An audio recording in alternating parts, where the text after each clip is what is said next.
কল্পনা করুন আপনি দাঁড়িয়ে আছেন পৃথিবীর শেষ প্রান্তে, যেখানে সূর্য ডুবে যায়, আর সেখানেই কয়েক হাজার বছর আগে পৌঁছেছিলেন রহস্যময় শাসক জুলকারনাইন, যার কথা বলা হয়েছে পবিত্র কুরআনেও।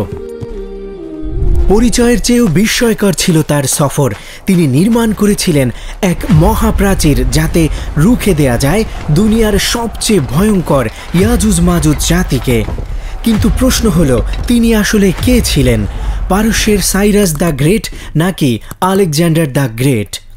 কুরআনে যে বলা হয়েছে সূর্যের অস্তাচল ও উদয়স্থল, তা কি কেবল সাধারণ কোনো ভৌগোলিক স্থান, নাকি এই বর্ণনাগুলোর আড়ালেও লুকিয়ে আছে মহাজাগতিক বাস্তবতার এমন কোনো ইঙ্গিত যা আমাদের কল্পনাকেও হার মানায়?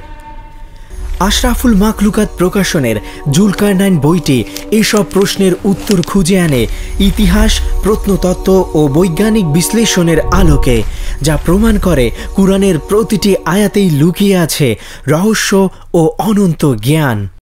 আজই সংগ্রহ করুন আর কুরআন ও ইতিহাসের রহস্যময় অধ্যায় সম্পর্কে জানুন।